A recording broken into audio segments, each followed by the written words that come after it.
having the pleasure now of interviewing someone that was here when I was a student, Dean James Sellmann.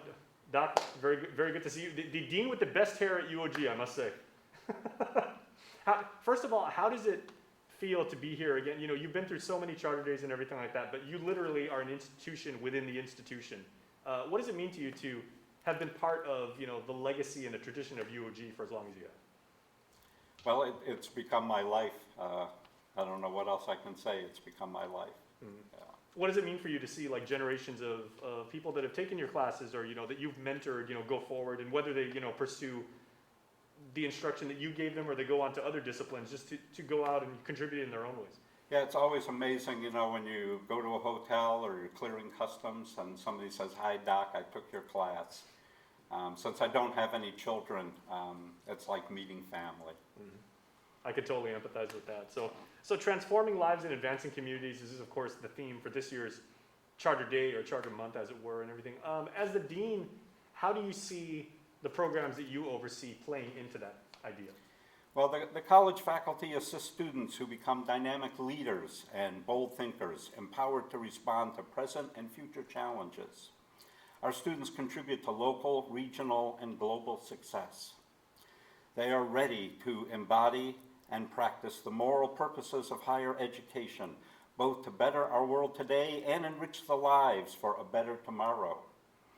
To live and thrive together, future generations must be able to learn from and to teach each other so that a humane and just society may be achieved. Many of our programs also have direct connections to the community through the many workshops, internships, practicum, local and international conferences, service learning projects, and other activities that we offer. So when it comes to the various academic disciplines that are under your purview, you know, like you deal a lot with like the humanities, obviously, and the classics. Probably popular majors here at UOG have always been, you know, education, business, engineering, but your fields of study are ones that like are really the fabric of being an educated human and a productive member of society. So how important is it that people really dedicate themselves to learn, you know, the coursework under your? Well, you know, there's a lot of changes going on now. And so it's difficult to address the changes because of the pandemic and how the pandemic has changed the way that people live and work and study and learn. But some of those ongoing community changes are there's a greater focus on how the geopolitical issues drive, given the region's connection to the United States and our proximity to Asia, and the moves that India and Russia and especially China are making today. So courses in history and political science and geography and anthropology prepare students to be able to tackle the tough issues such as political status, government relations, climate change, and community economic development. There is also a greater recognition that we do not exist in silos. There is more of an interdisciplinary focus and character to the way our region approaches the issues that it faces. Now, some of the ongoing workforce changes are that employers are looking for well-rounded employees who can think critically and rationally, solve problems, research issues, write well, and communicate effectively.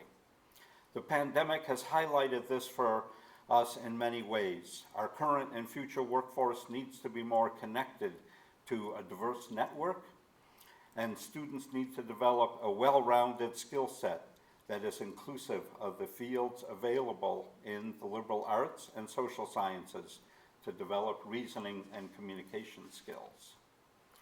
And so some of the ways that the college is meeting these needs are our programs are creating internships and service learning opportunities for students that allow them to take what they learn in the classroom and apply it in the workplace.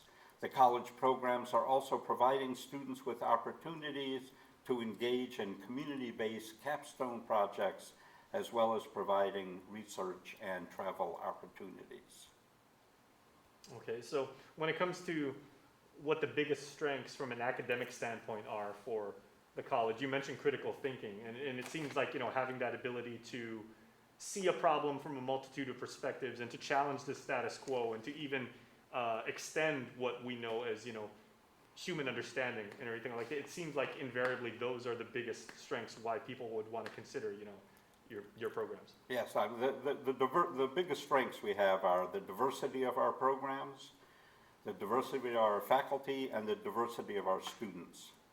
We host 10 undergraduate programs and 3 graduate programs. Our faculty and students come from Guam, from the island nations throughout the Pacific, the US, and countries in Asia and Europe. Together, we have a collective experience that helps foster the exchange of ideas and contributes to the growing body of research about our region. Our strength is also tied to our mission in the liberal arts and social sciences. The liberal arts and social sciences are intended to allow students to investigate and illuminate our world. A person's critical thinking and critical reasoning begins in the liberal arts, and it is here that students learn the foundations that allow them to go on and study other fields. All right, so final question, Doc. What new opportunities are on the horizon, and what can we expect to see from the college? It's difficult to say what makes people excited these days. I think folks will be glad to hear that UOG is returning to face-to-face classes with the flexibility of hybrid and approved online courses. Biba class, Biba UOG, Biba tomorrow.